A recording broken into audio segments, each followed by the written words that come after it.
झिलमिल ने जुगनू का पसीना पोंछा और दोनों फिर से इंग्लिश में बातें करने लगे। ऐसी ही बातों में उनका रास्ता कब कट गया पता ही नहीं चला। तकरीबन 10:15 बजे होंगे जब तीनों सनौली पहुंच चुके थे। स्टेशन से बाहर आते ही जब जुगनू ने उस शहर को देखा तो देखता ही रह गया। उसका गांव बहुत छोटा था और वो बाहर ज्यादा आता जाता नहीं था, इसलिए उसके लिए ये बहुत बड़ी बात थी। शहर पहुंचते ही हड़बड़ाहट में रघु ने झिलमिल से कहा, अच्छा क्या अब हम चल सकते हैं? हमें पहले से ही बहुत देर हो गई है। 10:20 हो चुके हैं। प्रकृति कितना नाराज हो जाएगी। हम इससे ज्यादा लेट नहीं हो सकते। झिलमिल ने कुछ देर सोचा और कहा, मुझे लगता है कि अब तुम अकेली ही चले जाओ तो बेहतर रहेगा। जुगनू को यहाँ पर कुछ काम है। मैं उसकी मदद के लिए रुकना चाहती हूँ क्योंकि वो शहर में ज्यादा जगह जानता नहीं है। तुम जाओ, मैं बाद में अपने आप आ जाऊंगी। लेकिन तुम अकेले कैसे आओगी? तुम्हें मेरे साथ चलना चाहिए। उसे ऐसे चिंता हो रही थी जैसे वो कोई छोटी बच्ची हो, लेकिन झिलमिल ने नकारते हुए कह दिया, नहीं, मैं खुद आ जाऊंगी। तुम मेरी इतनी चिंता मत करो, तुम जाओ। वो भी ढीठ था, बोला, नहीं, मैं भी कहीं नहीं जा रहा हूँ। तुम्हें अपने साथ लेकर ही जाऊंगा। मैं तुम्हें ऐसे अकेले नहीं छोड़ सकता। मैं अकेली कहाँ हूँ? जुगनू है ना मेरे साथ। तुम बिल्कुल फिक्र मत करो, मैं उसके साथ ही आ जाऊंगी। हम दोनों थोड़ी देर में पार्टी में पहुंच जाएंगे। उसने जुगनू का हाथ पकड़ते हुए कहा। ये देखकर वो बरस पड़ा। हम आ जाएंगे मतलब? ये भी आएगा? इसे इनवाइट किसने किया है? तुम इसे लेके नहीं आ सकती। हम अपनी फ्रेंड की बर्थडे पार्टी में जा रहे हैं, किसी भंडारे में नहीं। वो जितना हो सके उतना उन दोनों को दूर करने की कोशिश कर रहा था, लेकिन बार बार हर पैंतरा नाकामयाब हो रहा था। झिलमिल ने समझाते हुए कहा, ऐसी कोई बात नहीं है। तुम्हें पता है ना, प्रकृति ने कहा था कि हम अपने दोस्तों को भी साथ लेकर आएं। और वैसे भी पिंकी, रीना, वो सब भी तो अपने दोस्तों को लेकर आने वाली हैं। मैं भी जुगनू के साथ आ जाऊंगी। तुम और ज्यादा देर मत करो, वरना प्रकृति बहुत नाराज हो जाएगी। तुम जाओ। वो मन ही मन सोचने लगा, इस लड़की की अकल घास चरने गई है क्या? अगर ऐसे गंवार को पार्टी में लेकर आएगी तो लोग इस जोकर के साथ इसका भी मजाक उड़ाएंगे। खैर ठीक है, कोई बात नहीं, लाने दो। वहां पार्टी में ही देख लूंगा। वहां हम सब फ्रेंड्स मिलकर इसे ऐसा सबक सिखाएंगे कि याद रखेगा। सोचकर उसने कहा, ठीक है, फिर मैं चलता हूँ।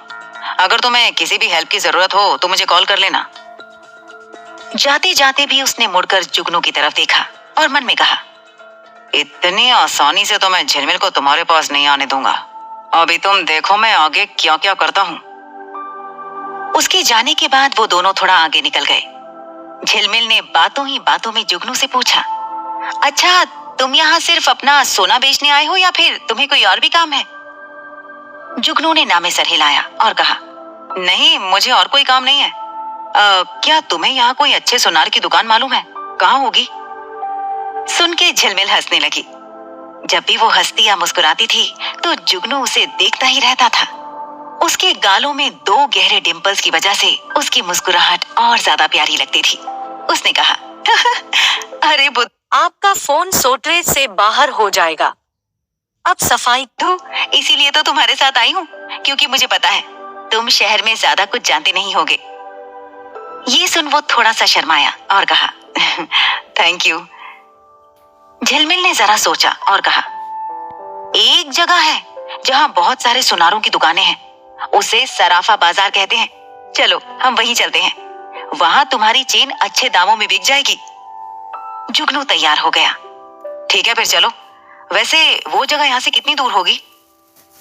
वो उसका हाथ पकड़कर उसे शहर के बस स्टैंड पर ले गई और कहा, बस 15 मिनट का रास्ता है। अगर हम बस से जाएंगे तो जल्दी पहुंच जाएंगे।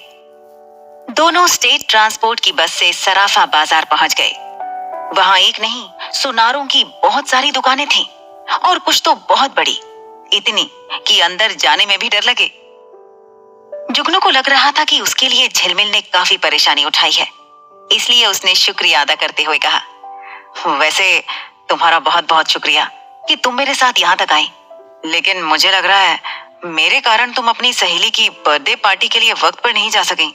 फिक्र मत करो, जैसे ही काम खत्म होगा मैं तुम्हें वहां छोड़ आऊंगा। लेकिन झिलमिल को देखकर ऐसा बिल्कुल भी नहीं लग रहा था कि उसे पार्टी में ना जाने का कोई अफसोस हो।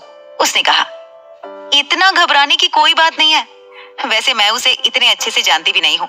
वो तो बस रघु की फ्रेंड है, इसीलिए मैं उसके साथ जा रही थी, वरना मेरी प्रकृति से कोई ऐसी खास फ्रेंडशिप नहीं है। अब वो जरा मजाक के मूड में आ गई।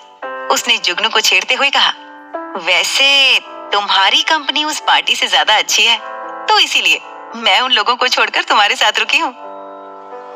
वहां इस वक्त बहुत गर्मी थी और बाजार में काफी ज्यादा भीड़ थी, जिससे झिलमिल को बहुत पसीना आ रहा था और धूप की वजह से उसका गला सूख रहा था। ये देख जुगनू ने पूछा, क्या मैं तुम्हारे लिए पानी या फिर कुछ और लेकर आऊं? हाथ से इशारा करते हुए झिलमिल ने कहा, नहीं, कोई जरूरत नहीं है, मैं तुम्हारी बोतल से पानी पी लूंगी। इतना कहकर उसने जुगनू की बोतल उठाई और गटागट पानी पीने लगी। उसे इस तरह अपनी बोतल में से पानी पीते देख वो थोड़ा सा परेशान हो गया। तुम मेरी बोतल में से पानी क्यों पी रही हो? वो मेरा झूठा है। मैं तुम्हारे लिए अच्छा पानी लेकर आता हूँ ना, तुम वही पी लेना। इतना कहकर उसने अपनी बोतल छीन ली, लेकिन वो भी कहाँ मानने वाली थी। उसने बोतल को वापस छीनते हुए कहा, तुम अपने आप को लेकर हमेशा इतना कॉन्शियस क्यों रहते हो? मुझे तुम्हारा झूठा पानी पीने से कोई प्रॉब्लम नहीं है। हम एक ही गांव में रहते हैं और हमारे घर एक जैसा ही पानी आता है, तो मुझे बाहर के पानी की क्या जरूरत?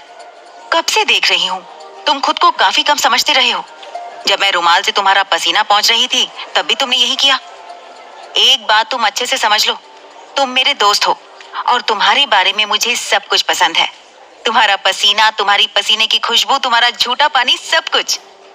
वो काफी नाराज लग रही थी, लेकिन अगले ही पल मूड बदलने के लिए वो उसके करीब आई और उसके गले को सूंघते हुए बोली, वैसे तुम्हारी पसीने की खुशबू इतनी भी बुरी नहीं है। मुझे लगता है कि तुम्हें परफ्यूम या डिओडोरेंट की जरूरत नहीं पड़ती होगी। वो सोचने लगा, अरे ये कैसी बातें कर रही है, बिल्कुल सोनतारा भाभी जैसी। उसका दिल जोर से धड़कने लगा और वो शर्मा गया। थोड़ी ही देर में दोनों सोनार की एक बड़ी सी दुकान के सामने खड़े थे, जिसके ऊपर सागर ज्वेलर्स का बोर्ड लगा था। बोर्ड पर लिखा था, यहाँ सोने चांदी के गहने खरीदे बेचे और गिरवी रखे जाते हैं। अपने गहने पॉलिश करा के उन्हें नया कर लीजिए। दुकान के बाहर दो बंदूकधारी सिक्योरिटी गार्ड्स खड़े थे। उनमें से एक जुगनू को घूर घूर कर देख रहा था। शायद उसके कपड़ों की वजह से उस पर शक हो रहा था, जैसे सोच रहा हो ज्वेलर की दुकान में इसका क्या काम। फिर भी उस सिक्योरिटी गार्ड ने मुस्कुराकर दरवाजा खोला। जैसे ही दोनों अंदर गए तो काउंटर पर खड़े सेल्समैन ने पूछा, जी बताइए, मैं आपकी क्या मदद कर सकता हूँ? जुगनू ने जेब से मोटी सी सोने की चेन निकाली और दिखाते हुए बोला, मुझे ये चेन बेचनी है। सेल्समैन ने दोनों की तरफ देखा और कहा, आप मेरे साथ चलिए। इतना कहकर वो उन्हें अंदर की तरफ लेकर गया, जहां कुछ कारीगर बैठे हुए थे। वहीं कोने में एक बूढ़ा आदमी नीचे कम हाइट के पट्टे जैसी सीट पर बैठा काम कर रहा था। उसके हाथों में एक गोल सा काला पत्थर यानी कसौटी थी, जिस पर गहनों को घिसकर देख रहा था। सेल्समैन ने उन्हें वहां बैठाया और चला गया। बूढ़े आदमी ने पूछा, बताओ क्या लाए हो? उसने सोने की चेन दिखाते हुए कहा, ये। उस आदमी ने जुगनू से चेन ली और उसे पत्थर पर हल्के से घिसने लगा। कुछ पल घिसने पर उसने अजीब नजरों से ऊपर देखा और फिर वापस घिसने लगा। उन दोनों को समझ नहीं आया कि वो बूढ़ा आदमी उन्हें ऐसे क्यों देख रहा था। थोड़ी देर बाद वो बोला, ये सोने की चेन है तो काफी भारी, लेकिन 70% से ज्यादा मिलावट वाली है। इसमें तो सोना कम तांबा ज्यादा है। उसकी बात सुनकर वो दोनों भौचक्के रह गए। उसे विश्वास ही नहीं हो रहा था कि ये चेन मिलावटी सोने की होगी। जुगनू को अभी भी याद था, जब उसके वहां रतन ये चेन नई नई बनवा के लाया था, तब पूरे गांव में दिखाता फिरा था। बोल रहा था कि उसने ये शहर से पूरे 80,000 में बनवाई है, 20 तोले खालिस सोने की है। उसे समझ ही नहीं आ रहा था कि आखिर इतनी भारी और महंगी चीज मिलावटी कैसे हो सकती है। बगल में बैठी झिलमिल भी कुछ नहीं समझ पा रही थी। वो बस उन दोनों की बातचीत को ध्यान से सुन रही थी। जुगनू ने फिर सोचा, हो सकता है कि रतन झूठ बोल रहा हो।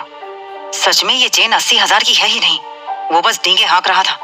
या फिर ऐसा भी हो सकता है उसने सच में ये चेन 80,000 रुपए में ही ली हो और सुनार ने उसे बेवकूफ बना दिया हो। लेकिन यह भी तो मुमकिन है कि ये आदमी मुझे बेवकूफ समझ रहा हो। इतनी महंगी चेन को मुझसे सस्ते में खरीदना चाहता है, इसीलिए मुझे इसकी कम कीमत बता रहा है।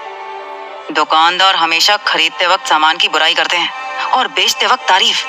हो सकता है इसे लगता है कि मैं गांव का हूं, तो वो मुझे आसानी से मूर्ख बना लेगा। वो आदमी उसके चेहरे के हाव भाव से ही समझ गया था कि जुगनू सोच में पड़ा है। उसने विश्वास दिलाते हुए कहा, मेरी बात का भरोसा करो, ये चीज मिलावटी है और इसकी तुम्हें ज्यादा कीमत नहीं मिलेगी।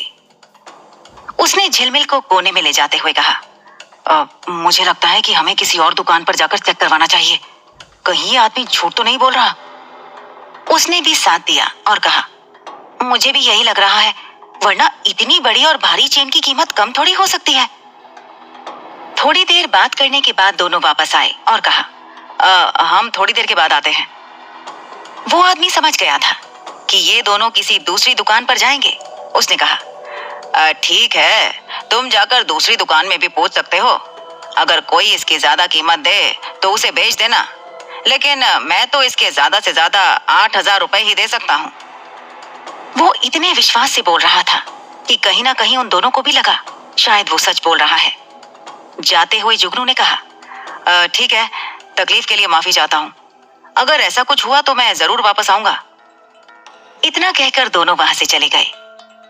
करीबन आधे घंटे तक वो दोनों बाजार के अलग अलग सुनारों के पास घूमते रहे, लेकिन हर सुनार के पास से उन्हें वही जवाब मिला जो उन्हें पहली दुकान यानी सागर ज्वेलर्स के पास मिला था।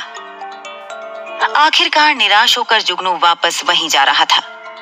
उसे यकीन नहीं हो रहा था कि जिस चेन के बलबूते पर वो बांके बिहारी का कर्जा चुकाने वाला था, वो मिलावटी निकली। झिलमिल ने उसकी परेशानी को भांप लिया। क्या हुआ, तुम्हें पैसों की अर्जेंट जरूरत है? अब फिलहाल मेरे पास 2,000 रुपए हैं, वो मैं तुम्हें दे सकती हूँ। उसका इतना कहना भी जुगनू के लिए काफी था। उसकी थोड़ी बहुत चिंता हल्की हो गई ये सुनकर कि उसके आसपास कितने सारे लोग थे जो हमेशा उसकी मदद करने के लिए तैयार रहते थे, जैसे सोनतारा और अब झिलमिल भी। उसने बेफिक्री से कहा, अरे नहीं नहीं, ऐसी भी कोई मुसीबत नहीं आन पड़ी है कि तुम्हें मुझे पैसे देने पड़े। अगर जरूरत हुई तो मैं मांग लूंगा। बाहर से जुगनू जितना शांत दिख रहा था, उसके अंदर उतनी उथल पुथल मची हुई थी। वो इसी चिंता में था कि अगर उसे इस चेन को बेच के सिर्फ 8,000 रुपए मिले तो बाकी के 22,000 रुपए वो साहूकार बांके बिहारी को कैसे लौट आएगा, और अगर वो पैसे ना लौटा पाया तो क्या होगा?